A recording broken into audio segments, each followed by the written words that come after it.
அனைவருக்கும் வணக்கம். நான் உங்கள் பூம்பொழில் பொன் சரவணன். வீடியோ தாமதமாக ஆனதற்கு மன்னிச்சுக்கங்க. இது பழைய வீடியோ தான், கண்டினியூட்டி. நாங்கள் குடும்பமாக எங்கே போயிருந்தோம் அப்படின்னா, போன வீடியோலேயே சொல்லியிருந்தேன், அப்புறம் இன்னொரு வீடியோவில் சொல்கிறேன்னு. நம்ம தமிழ் கடவுளான முருகனை பார்த்துட்டு தான் வந்தோம். அது மட்டும் இல்லாமல் அங்கேருந்து ஒரு ஆசிரமம் போயிருந்தோம். அங்கே ஒரு நாய்க்குட்டியும் இருந்துச்சு. அது ரொம்ப சுறுசுறுப்பாக இருந்துச்சு. பசங்கக்கிட்ட நல்லபடியாக விளையாடுச்சு. ஆனால் அவனுங்க பயந்துட்டு அழ ஆரம்பிச்சிட்டானுங்க. அது மட்டும் இல்லாமல் அந்த ஆசிரமத்தில் மலை மேலே ஒரு சிவலிங்கமும் இருந்துச்சு.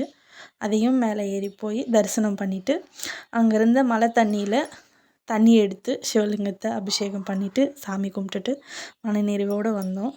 ரொம்ப மனசு நிறைவாக இருந்துச்சு. கீழே இறங்கி வந்து தியான அறைன்னு ஒரு அறை இருந்துச்சு. ரொம்ப அமைதியான இடம். அவ்வளோ அமைதினா எப்படின்னா, சின்ன அந்த இலை விழுற சத்தம் கூட அவ்வளோ அருமையாக இருந்துச்சு அங்கே அந்த சத்தம். நிறைய பறவைங்களோட சத்தம். ரொம்ப சந்தோஷமாக இருந்துச்சு அந்த இடம். அந்த இடத்துல ஒரு 1/2 மணி நேரம் உட்காந்து தியானம் பண்ணிவிட்டு மனசுக்கு ரொம்ப நிறைவாக இருந்துச்சு. இன்னும் கொஞ்சம் நேரம் கூட அங்கே இருந்திருக்கலாம் அப்படின்னு வெளியே வந்த அப்புறம் ரொம்ப ஃபீல் பண்ணோம் நான் அப்போல்லாம். ரொம்ப அமைதியான இடம். மனசுக்கு ரொம்ப அமைதியாக இருந்துச்சு. மனசே லேசாகிடுச்சு. ஒரு ஃப்ரெஷ்னஸ்ஸாக இருந்துச்சு. அந்த உணர்வே பெரிய விஷயமா இருந்துச்சு. வெள்ளிமலை கோயிலுக்கு போகிற எல்லாரும் கண்டிப்பாக ஆசிரமத்துக்கு போங்க. அங்கே இருக்கிற தியான அறையில் ஒரு 1/2 மணி நேரம் உட்காந்து அமைதியாக தியானம் பண்ணிங்கன்னா மனசு ரொம்ப லேசாகிடும். ரொம்ப அமைதியான இடம். ரொம்ப சுத்தமாக வச்சுருக்காங்க. ரொம்ப மனநிறைவாக இருந்துச்சு. ஆசிரமம் போகிறதுக்கு வழி வந்து அம்புக்குறி போட்டு இருப்பாங்க. அந்த வழியே தொடர்ந்து போனீங்கன்னா ஆசிரமம் வந்துடும். கொஞ்சம் கடினமான பாதை தான். ஆனால் நல்லபடியாக போகலாம். ஒன்றும் பிரச்சனை பயமும் இல்லை. அங்கே நல்லபடியாக போகலாம். ரொம்ப சுத்தமாக வச்சுருக்காங்க. ஒரே ஒரு குப்பை இல்லாமல், ஒரு பிளாஸ்டிக் இல்லாமல், எதுவுமே இல்லாமல் ரொம்ப தூய்மையாக இருக்குது அந்த இடம். போகிற நம்மளும் அந்த தூய்மையை பாதுகாத்து சத்தம் போடாமல், ஏன்னா வந்தவங்க நிறைய இந்த காலேஜ் படிக்கிற பசங்கள்லாம் நிறைய வந்திருந்தாங்க. நாங்கள் போயிருந்தப்போ ரொம்ப சத்தம் போட்டுக்கிட்டு அது என்னென்னா அந்த அமைதியை கெடுக்கிற மாதிரி இருந்துச்சு. அவங்களோட சந்தோஷத்தை அவங்க வெளிப்படுத்துகிறாங்க.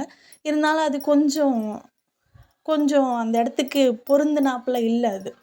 அதனால் வந்து போகிறவங்க கொஞ்சம் அமைதியாக அந்த குப்பை பிளாஸ்டிக் பொருளெல்லாம் எதுவும் போடாமல் கோயிலை கொஞ்சம் சுத்தமாக வச்சுட்டு வந்தாங்கன்னா இன்னும் நல்லாயிருக்கும். அதே மாதிரி வள்ளிமலை கோவில் போகிற வழியிலையும் பார்த்திங்கன்னா நிறைய குப்பை பிளாஸ்டிக் பொருள் வாட்டர் கேன் பாட்டில்லாம் நிறைய இருந்துச்சு. பார்க்கும்போது ஒரு மாதிரி கஷ்டமாக இருந்துச்சு. ஏன்னா அங்கே நிறைய குரங்குங்க இருக்குது. அது அடுத்து வச்சு விளையாடுது. அதை பார்க்கும்போது ஒரு மாதிரி, நான் அதெல்லாம் வீடியோ எடுக்கலை, இருந்தாலும் சொல்கிறேன் பார்த்ததுனால. ஏன்னா நான் ரொம்ப டயர்டாக இருந்தேன். நான் ரொம்ப எல்லாமே வீடியோ எடுக்க முடியல. அதனால் வந்து போகிறவங்க முடிஞ்ச அளவுக்கு அவங்களோட பையிலேயே அவங்களோட குப்பைங்களை போட்டு எடுத்துகிட்டு வந்துட்டால் கொஞ்சம் நல்லாயிருக்கும். அது ஒரு அன்பான வேண்டுகோள் தான். எல்லோரும் போங்க. மனநிறைவான இடம். நம்ம முருகனை போய் சந்திங்க. எனக்கு ரொம்ப பிடிச்ச கடவுள். எங்கள் குடும்பத்துக்கே அவர் தான் என்ன சொல்கிறது, வழிகாட்டி. நினச்சதை நிறைவேற்றுறவர் அவர் தான். உரிமையாக ஒரு இடம் இருக்கும்ல, அது அவர்கிட்ட தான் நிறைய உரிமைகள் அதிகம் எங்களுக்கு, எங்கள் குடும்பத்துக்கே. அதனால தான் அப்பா ஆறுபடையப்பன் டிரான்ஸ்போர்ட் அப்படின்னு வச்சுருக்காங்க. ரொம்ப அப்பாவுக்கு ரொம்ப பிடிச்சமான கடவுள் முருகர். அவரோட மனசு நிறைவாக ரொம்ப சந்தோஷமான இடம் அது. இது உங்ககிட்ட இந்த சந்தோஷத்தை பகிர்ந்துக்கணுன்னு நினச்சிருந்தோம். ரொம்ப அமைதியான இடம். எல்லோரும் போயிட்டு வாங்க.